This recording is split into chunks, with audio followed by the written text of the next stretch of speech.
Students, हम यहाँ पे बात करेंगे आज नए टॉपिक की और उस टॉपिक का नाम है हमारे पास इलेक्ट्रोकेमिस्ट्री। ठीक है, वैद्युत रसायन इलेक्ट्रोकेमिस्ट्री। ठीक है, तो इलेक्ट्रोकेमिस्ट्री के बारे में हम यहाँ पे थोड़ी सी चर्चा करेंगे, सीखेंगे। वैद्युत रसायन या इलेक्ट्रोकेमिस्ट्री क्या होती है? ये इलेक्ट्रोकेमिस्ट्री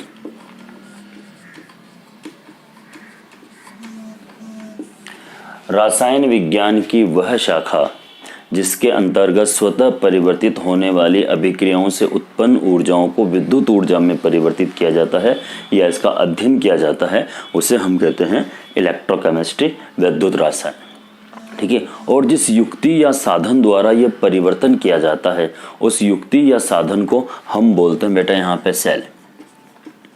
तो हम बात करेंगे सेल क्या है। सेल एक डिवाइस है, एक युक्ति है जिसके द्वारा ऊर्जा परिवर्तित की जाती है, जिससे रासायनिक ऊर्जा को विद्युत ऊर्जा में या विद्युत ऊर्जा को रासायनिक ऊर्जा में परिवर्तित करते हैं। ठीक है, तो यहाँ पे सेल जो है उसके बारे में बात करेंगे। सेल को हम सेल पढ़ाने से पहले मैं बेसिक चीज बता देता हूँ आपको सेल के बारे में। ठीक है, कोई सा भी सेल है या जो सेल हम यूज में लेते हैं उसको देख लीजिए बेटा एक बार। ये सेल है जो हम यूज में लेते हैं। आपने देखा होगा बेसिकली जो मार्केट में सेल मिलते हैं उनके ऊपर दो आवेश होते हैं, प्लस और माइनस। एक साइड तो प्लस लिखा होता है और एक साइड माइनस लिखा हुआ है। ठीक है, तो प्लस वाला जो सिरा है वो कहलाता है एनोड। ठीक है, और माइनस वाला जो सिरा है वो कहलाता है कैथोड। एनोड पे क्या होता है? एनोड पे हमेशा इलेक्ट्रॉन त्यागे जाते हैं। जहां पर धातु से धातु आयन बनते हैं वो कहलाती है एनोड, और इलेक्ट्रॉन का त्यागना कहलाता है ऑक्सीकरण। तो एक चीज और आपको कंठस्थ कर लेनी है कि ऑक्सीकरण टेक्स प्लेस एट एनोड। हमेशा ऑक्सीकरण एनोड पर ही होगा। ठीक है बेटा, ओके। अच्छा, जो कैथोड वाला पार्ट है ये क्या करता है? कैथोड वाले पार्ट में इलेक्ट्रॉन ग्रहण किए जाते हैं। तो यहाँ पर ये धातु आयन इलेक्ट्रॉन ग्रहण करके धातु परमाणु में कन्वर्ट हो जाएगा। ठीक है, तो इलेक्ट्रॉन का ग्रहण करना क्या कहलाता है? अपचयन। इलेक्ट्रॉन का ग्रहण करना अपचयन कहलाता है। ठीक है बेटा, ओके। और सेल के अंदर जो चीज भरी होती है उसे बोलते हैं वैद्युत अपघट्य। ये बेसिक चीज है, ये बेसिक चीज आपको आनी चाहिए कि सेल के अंदर क्या होता है। दो टर्मिनल होते हैं, एक प्लस वाला होता है, एक माइनस वाला होता है, एक एनोड होता है, एक कैथोड होता है। एनोड पे हमेशा हमेशा हमेशा ऑक्सीकरण होता है और कैथोड पर जो है वो अपचयन होता है। ठीक है, और इसीलिए हम इस सेल को नाम देते हैं रेडॉक्स। ये जो सेल है ये कौन सा सेल है बेटा? रेडॉक्स सेल है। हम इसे नाम देते हैं रेडॉक्स सेल। ठीक है, चलो जी, अब हम यहाँ पे थोड़ी सी बात कर लेते हैं सेल के बारे में। ठीक है, देख लीजिए एक बार, समझ लीजिए, ये इंपॉर्टेंट चीज है। चलिए अब हम यहाँ पे थोड़ा सा बात कर लेते हैं। जब भी हम यहाँ सेल की बात करते हैं तो हमारे पास यहाँ दो सेल हैं। ठीक है, एक है वैद्युत अपघटनी सेल और एक है गैल्वेनिक सेल। ठीक है, दूसरा है इलेक्ट्रोलिटिक, इसे हम बोलते हैं इलेक्ट्रोलिटिक या लाइटिक सेल। हिंदी में वैद्युत अपघटनी सेल। ठीक है, और दूसरा है गैल्वेनिक सेल, गैल्वेनिक सेल। ठीक है, तो अब देखो वैद्युत अपघटनी सेल होते क्या हैं उसके बारे में बात करते हैं। ठीक है, वैद्युत अपघटनी सेल जो है ये अस्वतः परिवर्तित होते हैं, अस्वतः परिवर्तित। अब ये समझना पड़ेगा आपको, अस्वतः परिवर्तित और ये स्वतः परिवर्तित, ऑटोमेटिक सेल होते हैं। ठीक है, ये स्वतः परिवर्तित होते हैं, स्वतः परिवर्तित। अब मैं ऐसा क्यों लिख रहा हूं वो समझ लीजिए आप। गैल्वेनिक सेल के अंदर ये सेल को समझ लीजिए, ये एक हमारे पास सेल है जिसमें दो छड़ें लगी हुई है, एक एनोड और एक कैथोड। क्या हम इसको बिना सर्किट से जोड़े क्या ऊर्जा प्राप्त कर सकते हैं? क्या नहीं कर सकते ना। तो पहले इसको ऊर्जा देनी पड़ेगी, है ना। इसे बोलते हैं नॉन स्पॉन्टेनियस। ठीक है, ये क्या है? नॉन स्पॉन्टेनियस है और वो स्पॉन्टेनियस है। उसमें तार जोड़ते हैं, ऑटोमेटिक धारा प्रवाह होने लगता है। यहाँ पे आप इसको जब किसी सर्किट में जोड़ोगे तब जाके आपको एनर्जी मिलेगी, ठीक है। तो यहाँ पे आप पहले बाह्य स्रोत जोड़ोगे, बाहर से बैटरी लगाओगे, ई एक्सटर्नल फोर्स दोगे, तब जाके यहाँ पे विद्युत अपघट्य का अपघटन होगा और ये विपरीत छोरों की ओर जाएगा। आ रही बात समझे? तो यह है नॉन स्पॉन्टेनियस, ठीक है। और ये स्वतः परिवर्तित स्पॉन्टेनियस। आपको पता है स्पॉन्टेनियस कैसे है? ये इसमें दो जार होते हैं इस तरह से, है ना, और इसके अंदर एक छड़ और ये दूसरी छड़, तार जोड़ते ही स्वतः ही धारा बहना स्टार्ट हो जाता है, ठीक है। स्वतः ही धारा बहना स्टार्ट हो जाता है। ये क्या है? स्पॉन्टेनियस। ये क्या है? Non spontaneous. ये दोनों चीजें आपको समझनी पड़ेगी, बाह्य स्रोत, ठीक है। और देखिए इसके अंदर क्या है, यहाँ पर हमेशा जो है एनोड जो है वो क्या होता है? पॉजिटिव होता है, ध्यान देना। और यहाँ पर जो एनोड है हम बात करेंगे वो क्या होता है बेटा? नेगेटिव होता है। Spontaneous, non spontaneous. अच्छा, ये क्या है? इलेक्ट्रोलाइटिक सेल, मतलब यहाँ इलेक्ट्रिक देते हैं, मतलब विद्युत देते हैं और हमें केमिकल एनर्जी गेन होती है। तो ये विद्युत ऊर्जा को रासायनिक ऊर्जा में चेंज करता है। It convert electric energy to chemical energy, ठीक है। और ये क्या है? ये इसका ऑपोजिट है। ये क्या करेगा? ये रासायनिक ऊर्जा को विद्युत ऊर्जा में चेंज करेगा। ओके, तो ये दो टाइप के सेल हैं आपके पास जो हमें इस चैप्टर के अंदर स्टडी करना है, पढ़ना है बड़े आराम से। ओके बेटा, स्पॉन्टेनियस, नॉन स्पॉन्टेनियस समझ में आनी चाहिए सारी चीजें। चलो जी, अब हम यहाँ पे बात करेंगे चालकों की, फिर बात करेंगे विद्युत अपघट्यों की, ठीक है बेटा।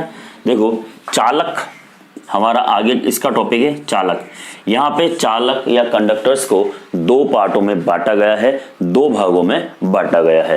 पहला है मेरे पास यहाँ पर, जो पहला है वो है मेरे पास धात्विक चालक या इलेक्ट्रॉनिक चालक। इलेक्ट्रॉनिक चालक, ठीक है। तो यहाँ पे जैसा नाम से ही पता चल रहा है कि यहाँ धारा का प्रवाह इलेक्ट्रॉनों के कारण होगा, ठीक है। आपने देखा होगा कि धात्विक क्रिस्टल के अंदर जितने भी ये धात्विक क्रिस्टल्स के अंदर होता क्या है? धात्विक क्रिस्टल में धातुएं होती है और धातुएं इलेक्ट्रॉन लूज करती है और इलेक्ट्रॉन त्यागने के कारण वो धनावेशित हो जाती है और यही इलेक्ट्रॉन एक परमाणु से दूसरे परमाणु पर गतिशील होते रहते हैं, ठीक है। या जो इनके त्यागने पर जो होल बनता है उस होल को दूसरा परमाणु भरता रहता है, तो पूरे क्रिस्टल के अंदर धारा का प्रवाह हो जाता है, ठीक है। तो उस धारा का प्रवाह किस कारण से होता है? इलेक्ट्रॉनों के कारण, ठीक है, धातुओं में। तो इसीलिए हम इसे इलेक्ट्रॉनिक या धात्विक चालक बोलते हैं, ठीक है। या फिर आपको पता है कि धातुओं को जब हम टेम्परेचर देते हैं तो उनमें छिद्रों की संख्या बढ़ जाती है, मतलब इलेक्ट्रॉन अपना स्थान छोड़कर अन्य स्थान में चले जाते हैं। तो टेम्परेचर बढ़ने पर धात्विक चालकों की चालकता कुछ हद तक बढ़ती है, ठीक है। धात्विक चालकता को प्रभावित करने वाले कौन कौन से कारक है? प्रति इकाई उपस्थित धातु परमाणु में प्रति इकाई उपस्थित संयोजी इलेक्ट्रॉनों की संख्या, संयोजी इलेक्ट्रॉनों की संख्या जितनी ज्यादा होगी प्रति इकाई, ठीक है, ओके, उतना ही इलेक्ट्रॉन का प्रवाह ज्यादा होगा। ओके, दूसरा देखो धातु का घनत्व, डेंसिटी कितना है धातु का, उसके ऊपर डिपेंड करेगा। तीसरा धातुओं का प्रकार, धातुओं के जो क्रिस्टल संरचना है वो अलग अलग प्रकार की होती है। बीसीसी, एफसीसी, एससीपी, सीसीपी आपने ये पढ़ा है सॉलिड स्टेट के अंदर। तो वो धातुओं का प्रकार आपको पता है, बीसीसी के अंदर अवयवी कणों की संख्या 2 होती है, एफसीसी के अंदर 4 होती है। तो वो डिपेंड करता है कि पार्टिकल्स कितने हैं, उसी के आधार पर हम यहाँ पे बात करते हैं, ठीक है। तो आपको समझ में आ गया होगा धात्विक चालक, ठीक है, जो धातु परमाणु होते हैं, है ना, या इलेक्ट्रॉनिक चालक, इलेक्ट्रॉन जो होते हैं वो धारा का प्रवाह दर्शाते हैं, ठीक है बेटा। दूसरा है यहाँ हमारे पास वो है विद्युत अपघटनी चालक। दूसरा है मेरे पास विद्युत अपघटनी चालक। अभी विद्युत अपघटनी चालक होते क्या हैं, ठीक है। विद्युत अपघटनी चालक क्या होते हैं? देखो बेटा, इसके अंदर विद्युत अपघट्य होता है, ये विद्युत अपघट्य है, ठीक है। इसमें छड़ें लगी हुई हैं 2, एक एनोड और एक कैथोड।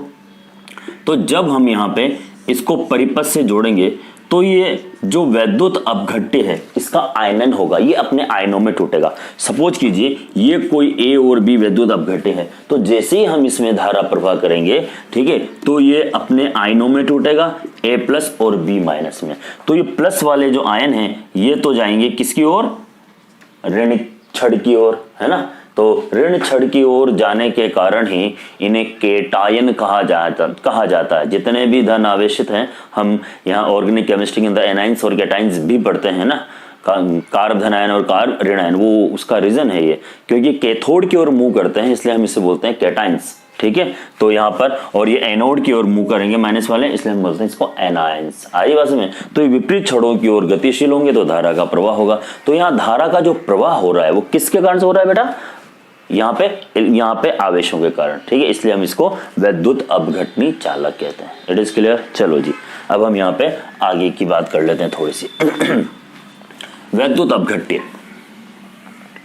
देखो बेटा, नेक्स्ट जो टॉपिक है हमारे पास वो है वैद्युत अपघट्य। अभी वैद्युत अपघट्य होता क्या है? वे पदार्थ जो अपने अंदर से धारा का प्रवाह होने देते हैं या धारा को गुजारते हैं, ठीक है, उन्हें हम बोलते हैं वैद्युत अपघट्य। और जो धारा का प्रवाह नहीं दर्शाते हैं उन्हें हम बोलते हैं वैद्युत अनअपघट्य। जो धारा का प्रवाह दर्शाते हैं वो वैद्युत अपघट्य, जो धारा का प्रवाह नहीं दर्शाते हैं वो वैद्युत अनअपघट्य। ठीक है बेटा, ओके। वैद्युत अपघट्य दो प्रकार के हैं। पहला है प्रबल वैद्युत अपघट्य। प्रबल वैद्युत अपघट्य, ठीक है। अब ये प्रबल वैद्युत अपघट्य क्या होते हैं? स्ट्रॉन्ग इलेक्ट्रोलाइट होते क्या हैं? प्रबल वैद्युत अपघट्य वे पदार्थ होते हैं जो पूर्ण रूप से आयनित हो जाते हैं। ठीक है, वे पदार्थ जो विलयन अवस्था में पूर्ण रूप से आयनित हो जाते हैं उन्हें कहते हैं हम प्रबल वैद्युत अपघट्य, जो पूर्ण रूप से आयनित हो जाएंगे। ठीक है, तो प्रबल वैद्युत अपघट्य पूर्ण रूप से आयनित होगा। एग्जाम्पल देखिए इसको, उदाहरण क्या है? जितने भी स्ट्रॉन्ग एसिड हैं, प्रबल अम्ल है ना, जैसे देखो HCl है, H2SO4 है, HNO3 है, ये सब के सब क्या है? प्रबल वैद्युत अपघट्य। दूसरा देखो बेटा, इसके अंदर स्ट्रॉन्ग बेस, जितने भी प्रबल क्षार हैं, ठीक है, जैसे NaOH, KOH, सीजियम हाइड्रोक्साइड, ठीक है, वो सब के सब NaOH, KOH, सीजियम हाइड्रोक्साइड, ये सब के सब क्या है? स्ट्रॉन्ग बेस, प्रबल क्षार भी इसके एग्जाम्पल है। तीसरा देखो बेटा, तीसरा पॉइंट देखिए, ओके, सॉल्ट, लवण। कौन से लवण? जो स्ट्रॉन्ग एसिड या वीक बेस या वीक एसिड और स्ट्रॉन्ग बेस से मिलकर बने होते हैं, ठीक है ना, वो सब के सब यहाँ पे इसके एग्जाम्पल हैं बेटा। ये आपको ध्यान में रखना पड़ेगा। दिख रहा है साहब आपको? तो सॉल्ट, जो स्ट्रॉन्ग एसिड और वीक बेस या वीक, मतलब कोई भी एक चीज स्ट्रॉन्ग होनी चाहिए, ये आपको पता हो गया है ना। दोनों में से कोई भी एक चीज है वो प्रबल होनी चाहिए, उसी के आधार पर हम यहाँ पर बात करते हैं। चलो जी, आगे की बात कर लेते हैं हम आपसे। ठीक है, ये हो गया प्रबल वैद्युत अपघट्य। अब सेकंड है मेरे पास, वो है दुर्बल वैद्युत अपघट्य, वीक इलेक्ट्रोलाइट। दुर्बल वैद्युत अपघट्य, दुर्बल वैद्युत अपघट्य है ना। दुर्बल वैद्युत अपघट्य होता क्या है? वीक इलेक्ट्रोलाइट होता क्या है? ठीक है, तो ऐसा पदार्थ जो विलयन अवस्था में या जो धारा का प्रवाह नहीं दर्शाता या बहुत अल्प मात्रा में दर्शाता है, उसे हम बोलते हैं वीक इलेक्ट्रोलाइट या दुर्बल वैद्युत अपघट्य। ठीक है बेटा, अब दुर्बल वैद्युत अपघट्य का एग्जाम्पल देखो। ठीक है, जितने भी दुर्बल अम्ल है वो सारे के सारे, तो पहला एग्जाम्पल है इसमें मेरे पास वीक एसिड। जितने भी वीक एसिड आप जानते हो, आपको पता है, जितने भी कार्बनिक एसिड है वो दुर्बल अम्ल है। ठीक है, ये लो H2CO3 और ये CH3COOH। ठीक है, दूसरा देखिए वीक बेस, जितने भी दुर्बल क्षार हैं, ठीक है, वीक बेस हैं, ओके, वो भी इसके एग्जाम्पल है। तीसरा देखो लवण। लवण कौन से? जो दुर्बल अम्ल और दुर्बल क्षार से मिलकर बने होते हैं। ठीक है, जो दुर्बल अम्ल वो दुर्बल क्षार से मिलकर बने होते हैं, वो सब के सब यहाँ पर इसके एग्जाम्पल हैं। ठीक है ना, तो यहाँ पे वीक एसिड के अंदर मैं यहाँ एल्यूमिनियम का हाइड्रोक्साइड लिख देता हूँ, और थर्ड में लिख देता हूँ बेटा यहाँ पे आपके लिए सॉल्ट। और सॉल्ट भी कौन से? जो वीक एसिड और वीक बेस से मिलकर बने हों। Example CH3COONA, CH3COONH4, ammonium acetate. ये सारे के सारे इनके एग्जाम्पल है जो आपके सामने हैं। ओके बेटा,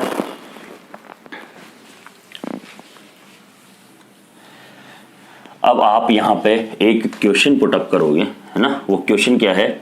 आप क्वेश्चन लिखोगे, वो क्वेश्चन क्या है, क्वेश्चन है आपके पास, ठीक है, चालकों से रिलेटेड है, ठीक है, धात्विक चालक और वैद्युत अपघटनी चालक में क्या अंतर है, वो डिफरेंस आपको पता होना चाहिए धात्विक और अधात्विक में, ठीक है। चलो भाई, अब हमारे पास नेक्स्ट जो टॉपिक है वो है वैद्युत अपघट्य को प्रभावित करने वाले कारक। कौन कौन से फैक्टर है जो वैद्युत अपघट्य को या वैद्युत अपघट्यों की चालकता को प्रभावित करते हैं, ठीक है बेटा। तो आगे इसका मेरा टॉपिक है वैद्युत अपघट्यों की चालकता को प्रभावित करने वाले कारक, है ना। कौन कौन से कारक हैं जो वैद्युत अपघट्यों की चालकता को प्रभावित करते हैं, ठीक है बेटा। तो उसमें पहला ही पॉइंट है, बहुत ही इंपॉर्टेंट है, फर्स्ट पॉइंट है हमारे पास अंतर आयनिक आकर्षण, ठीक है। पहला है मेरे पास अंतर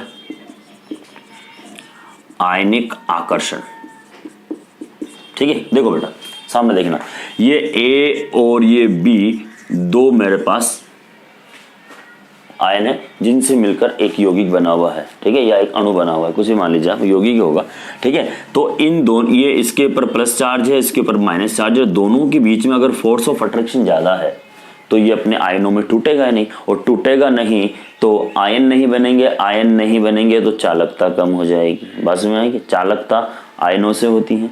जब कोई भी पदार्थ या किसी भी यौगिक के अंदर अंतर आयनिक आकर्षण बल ज्यादा होगा, स्ट्रोंग होगा, प्रबल होगा, तो आप उसे इजी वे में आयनों में नहीं तोड़ पाएंगे। आ रही है बात समझ में। तो अगर अंतर आयनिक आकर्षण बल बढ़ता है तो चालकता घटेगी, और अंतर आयनिक आकर्षण बल कम होता है तो चालकता बढ़ेगी। आ रही है बात समझ में। तो यहाँ पे किसी यौगिक में आयनों के मध्य अंतर आकर्षण बल घटने पर चालकता बढ़ती है, या अंतर आकर्षण बल बढ़ने पर चालकता घटती है, ठीक है बेटा। अब देखिए, आपको पता है कि जल एक अच्छा विलायक होता है, ठीक है। अच्छा विलायक होने का उसका मेन रीजन क्या, उसकी विद्युत पैराविद्युतांक का मान 80 होता है, आप जानते हो। तो किसी पदार्थ को हम जब जल में घोलते हैं तो वो उस आयनों को चारों तरफ से घेर लेता है, ठीक है। किस तरह से, जैसे ये NaCl का हम सबसे अच्छा एग्जांपल लेते हैं बेटा, है ना। ये पॉजिटिव है, ये नेगेटिव। जब हम इसको जल में डालेंगे तो जल क्या होता है, पोलर होता है, ध्रुवीय होता है। तो इस माइनस वाले को ये प्लस वाले आयन चारों ओर से घेर लेंगे, ठीक है। इसको चारों ओर से ये घेर लेंगे, आगे बात समझ में, इस तरह से। और इस प्लस वाले को माइनस वाले चारों ओर से घेर लेंगे। तो अब जब ये दोनों इनको खींचेंगे तो बीच में क्या होगा, आकर्षण कम होगा। आकर्षण कम होगा तो टूटेंगे तो अपने आयनों में डिसॉल्व होंगे, है ना। ओके, तो समझ में आ गया होगा। अंतर आयनिक आकर्षण बल अगर डिक्रीज होता है, घटता है, तो आयनों में टूटेगा, आयन में टूटेगा तो चालकता का मान बढ़ेगा, ठीक है। इसके बाद है आयनों का विलायकीकरण। आयनों का विलयन, देखो इसमें एक और चीज है, आपने 11th क्लास में पढ़ा होगा, जालक ऊर्जा और जल योजन ऊर्जा, है ना। तो जालक ऊर्जा और जल योजन ऊर्जा के बारे में भी हम इसी ही टॉपिक से रिलेटेड बात करते हैं, है ना। जालक ऊर्जा और जल योजन ऊर्जा की जो हम बात करते हैं वो भी इसी से ही हम रिलेटेड बात करते हैं। जालक ऊर्जा आपको पता है, किसी यौगिक या अणु को या एक मोल ठोस पदार्थ को उसको आयनों में तोड़ने के लिए आवश्यक ऊर्जा को जालक ऊर्जा बोलते हैं। तो आयनों में तोड़ने के लिए जो ऊर्जा देंगे, ठीक है, वो होगी जालक ऊर्जा। या फिर दो विपरीत आवेशित आयनों को, एक मोल दो विपरीत आवेशित आयनों को बांध के रखने पर या बंधने पर जो ऊर्जा मुक्त होती है उसे हम जालक ऊर्जा बोलते हैं, ठीक है। तो जालक ऊर्जा जल योजन ऊर्जा का भी कंसेप्ट यहीं से ही रिलेटेड। नेक्स्ट पॉइंट है बेटा मेरे पास आयनों का विलायकीकरण, ठीक है। दूसरा पॉइंट है मेरे पास आयनों का विलायकीकरण। सेकंड पॉइंट है मेरे पास आयनों का विलायकीकरण, है ना। आयनों का विलायक, देखो विलायकीकरण इसी से ही रिलेटेड है। आयनों का विलायकीकरण होता क्या है उसके बारे में हम थोड़ी सी यहाँ पे बात करते हैं।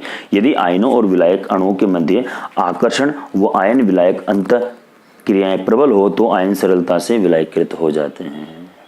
बस मैं आपको, अगर आयनों के और विलायक के मध्य, विलायक मतलब पानी, आयन ए और बी, ये भी मैंने आपको समझाया, ए और ये बी, और ये किसी विलायक, मैंने इसको पानी में डाल दिया मान लीजिए, तो ये आयन और विलायक के मध्य अगर आकर्षण बल ज़्यादा है, ठीक है, तो ये इधर खींच कर आएगा तो आराम से टूट जाएगा, ठीक है। तो अगर आकर्षण बल विलायक और आयनों के मध्य ज़्यादा होगा तो अपना आयनों में टूटेगा, और आयनों में टूटेगा तो यहाँ पर चालकता का मान क्या होगा बेटा, बढ़ेगा, ठीक है ना। ओके, चालकता का मान क्या हो जाएगा, बढ़ेगा। ओके, नेक्स्ट है विलायक की शांता, विस्कोसिटी। शांता तो आप जानते हो, ठीक है, गाढ़ापन या ऐसे द्रव जो अपने प्रवाह का विरोध करते हैं उन्हें शान बोलते हैं, ठीक है। तो यहाँ पर देख लीजिए, अगर आयनों के मध्य शांता ज़्यादा है तो उनको मूवमेंट करने के लिए, गति करने के लिए स्थान नहीं मिलेगा, नहीं मिलेगा तो चालकता का मान क्या हो जाएगा, घट जाएगा। जो चालकता है उसके मध्य क्या जाएगी, घट जाएगी। दूसरा है विलयन की सांद्रता, ठीक है। नेक्स्ट पॉइंट है विलयन की सांद्रता, ठीक है, कंसंट्रेशन ऑफ सॉल्यूशन। यदि वैद्युत अपघटन में विलयन की सांद्रता अधिक होती है तो उनकी वियोजन की मात्रा कम हो जाती है और चालकता भी कम होगी, और विलयन को तनु करने पर वियोजन की मात्रा बढ़ती है और चालकता भी बढ़ती है। सीधी सी कहानी है इसके अंदर। तो सांद्रता अगर आयनों की संख्या बढ़ेगी, सांद्रता कंसंट्रेशन बढ़ेगी तो मोमेंटम, अभी जो बोला था, घूमने के लिए स्थान नहीं मिलेगा तो चालकता घट जाएगी। अगर हम उसको तनु कर दें, मतलब उसमें पानी मिला दें, तो क्या होगा, प्रति इकाई क्षेत्रफल में आयनों को लिए घूमने के लिए स्थान मिलेगा, तो चालकता का मान भी बेटा यहाँ पे क्या होगा, इंक्रीज होगा, बढ़ेगा। और लास्ट है टेम्परेचर, ठीक है। तो लास्ट है हमारे पास यहाँ पे टेम्परेचर, तापमान, ठीक है। देखिए सामान्यतः ताप बढ़ाने पर चालकता बढ़ती है, क्योंकि ताप बढ़ाने पर क्या होता है, ताप बढ़ाने पर ऊर्जा मिलती है और आयन एक स्थान से दूसरे स्थान पर गतिशील होते हैं। लेकिन ये ताप निश्चित होना चाहिए, उच्च तापमान पर चालकता का मान डिक्रीज हो जाता है, घट जाता है।